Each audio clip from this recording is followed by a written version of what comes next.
Ethan Cole adjusted the strap of his well-worn leather duffel bag as he stepped onto the early morning flight from Seattle to New York. His shirt was neatly pressed, though the sleeves showed faint creases from too many late-night shifts.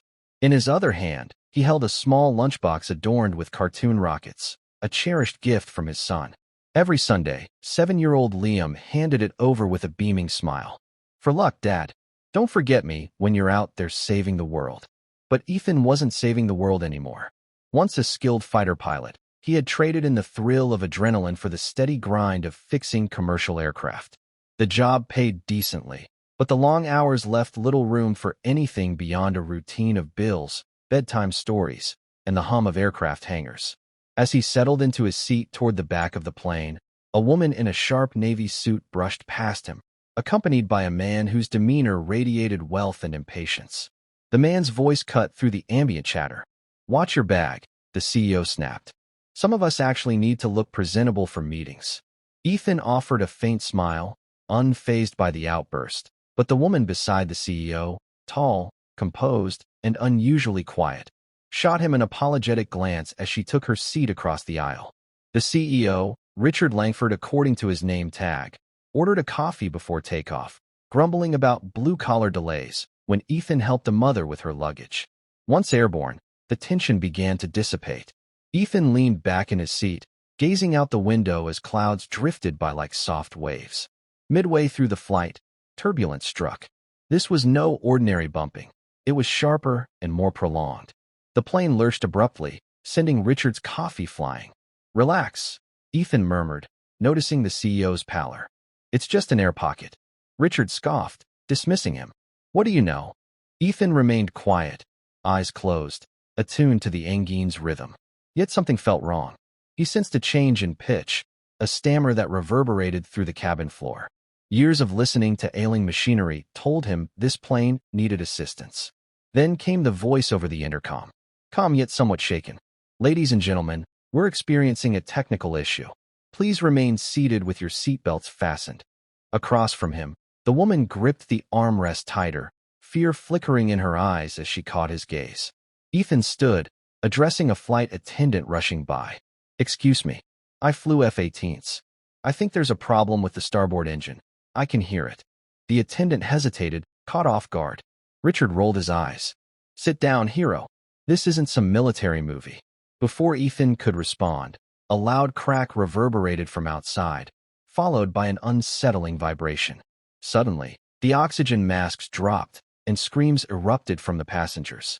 The captain's voice cut through the chaos with authority. "If there are any trained pilots or flight engineers on board, please identify yourselves to the crew immediately." Time seemed to stand still. Richard turned, his face drained of color, as Ethan undid his seatbelt. "You," Richard muttered, disbelief in his voice. "Yeah," Ethan replied softly. "It's me." He walked steadily behind the attendant towards the cockpit, undeterred by the plane's violent shudders. Inside, the captain looked pale and was clutching his side, clearly injured. The co-pilot struggled with the controls, sweat glistening on his forehead. "We lost pressure in the hydraulic line," the co-pilot stated. "The manual override is sluggish." Ethan quickly assessed the instruments, his hands moving with instinctive precision. "Lower your nose by 5 degrees. You'll lose lift otherwise. I'll take care of the stabilizer." Time blurred as seconds slipped away. His voice remained calm, measured, almost detached, reminiscent of the way he had operated during combat missions.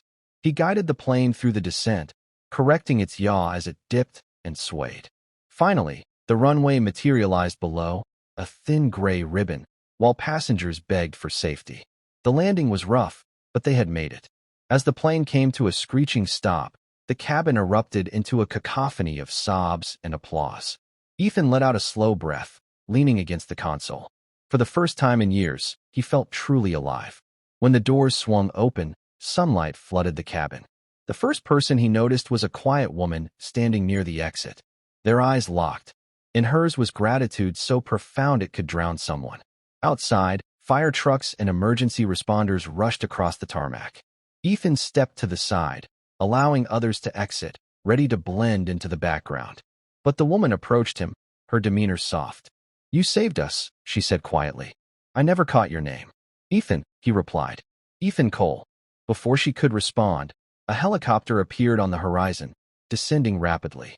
Its rotors churned the air violently, displaying the words Langford Industries Aviation Division on the side. Richard was already in animated conversation with the flight crew. When the helicopter landed, a uniformed man stepped out and whispered to the woman.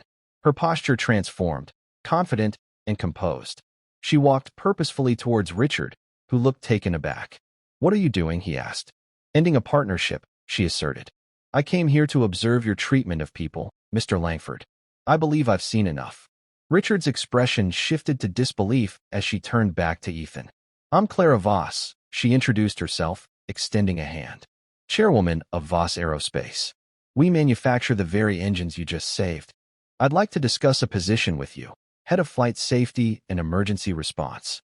Ethan blinked, momentarily stunned. "Ma'am, I'm just a mechanic these days." She smiled softly. "Not for much longer." As the helicopter ascended into the sky, Ethan watched it disappear into the morning light, the sound of its blades resonating in his chest. His phone buzzed, signaling a video call. Liam's face filled the screen, sleepy but smiling. "Hey, Dad.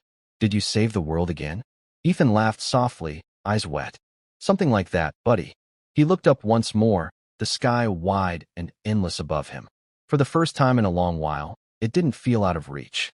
Fate, it seemed, had a strange way of calling, and when it did, it spoke the language of second chances.